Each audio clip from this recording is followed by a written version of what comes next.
ओम नमो भगवते वासुदेवाय नमः। स्वागत है आप सभी का मेरे YouTube चैनल पर। आज मैं आपको बहुत ही सुंदर कथा सुनाने जा रहा हूँ।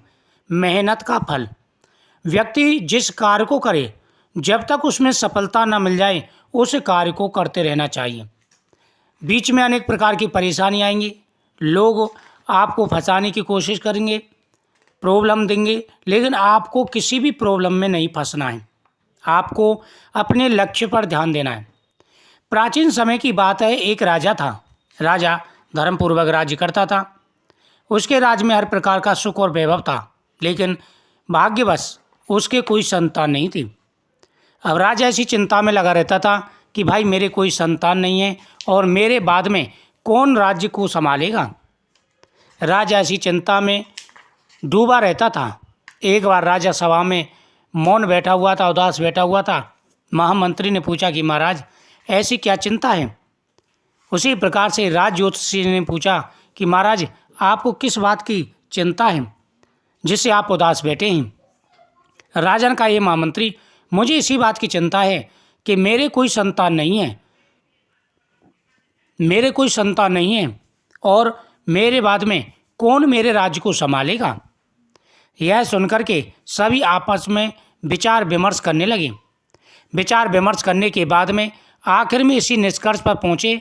राजा से सभी ने कहा कि महाराज आप एक उपाय करिए, क्योंकि जब राजा के कोई संतान ना हो तो प्रजा भी पुत्र के समान होती है, संतान के समान होती है। इसलिए अपनी प्रजा में से किसी योग्य व्यक्ति को आज उत्तराधिकारी बना दीजिए। आप किसी योग्य व्यक्ति को चुन करके उत्तराधिकारी बना दीजिए। इससे आपकी प्रॉब्लम भी सॉल्व हो जाएगी और राज्य के लिए नया राजा भी मिल जाएगा। राजा ने कहा, बात तो ठीक है, मैं रानी से बात करके और इसका निष्कर्ष निकालता हूँ। उसने जाकर के रानी से बात की। रानी भी सहमत हो गई। राजा ने मंत्री से कहा, ये मंत्री घोषणा करवा दीजिए कि प्रातःकाल जो भी व्यक्ति सबसे पहले मेरे पास पहुँचेगा उसको मैं राज्य का उत्तराधिकारी बना दूंगा। अब यह घोषणा राज्य में कर दी गई।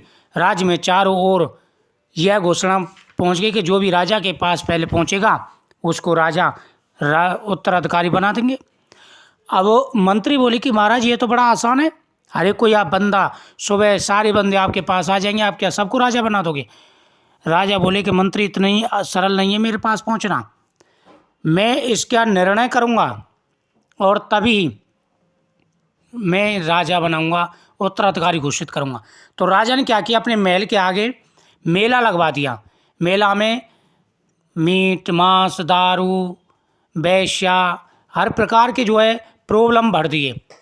अब गांव के लोग जैसे ही आए और आकर के उन्होंने मेला देखा तो कोई तो मिठाई खाने लग पड़ा, कोई दारू पीने लग पड़ा, सारे लोग उसी में व्यस्त हो गए। लेकिन एक व्यक्ति ऐसा था जो उन प्रॉब्लम से बच करके, उस जाल से बच करके और सीधा राज्य महल में जा पहुंचा। वह दरवाजे पर पहुंचता है, दरवाजे पर दो पहरेदार खड़े थे, उनको चकमा दे करके वो राज्य में प्रवेश कर जाता है।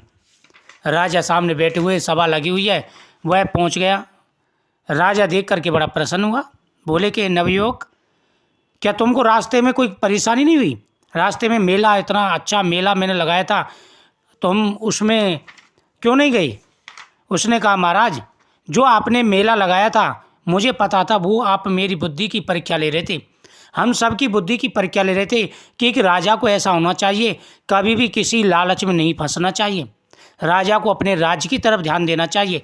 जो राजा अपने राज्य को अपना धर्म मानता है, प्रजा को पुत्र के समान मानता है, उसके राज्य में कभी भी किसी प्रकार की कोई परेशानी नहीं आती, कभी भी अकाल नहीं पड़ता, धन की कमी नहीं रहती। और जो राजा लोभ में प्रपंच में फंस जाता है वह कभी भी राज्य को नहीं चला सकता। अगर मैं भी उनकी तरह फंस जाता तो आपको आज उत्तराधिकारी नहीं मिलता। इसलिए कभी भी ऐसा कार्य नहीं करना चाहिए जिससे राज्य का बुरा हो। राजा वही होता है जो राज्य के हित में सोचे। यह सुनकर के राजा बड़ा प्रसन्न हुआ और राजा ने उसको अपना उत्तराधिकारी बना दिया। तो उस व्यक्ति ने अपने लक्ष्य पर ध्यान दिया। कहते हैं कि जब तक लक्ष्य ना मिल जाए, जिस लक्ष्य के लिए आप निकले हैं वो लक्ष्य पूरा ना हो जाए, रास्ते में कितने भी प्रॉब्लम आए, कितनी भी परेशानी आए, आपको उनमें नहीं फंसना है और आपको लक्ष्य अवश्य हासिल होगा। वीडियो को शेयर करें, चैनल को सब्सक्राइब करें, कमेंट में ओम नमो भगवते वासुदेवाय नमः जरूर लिखें।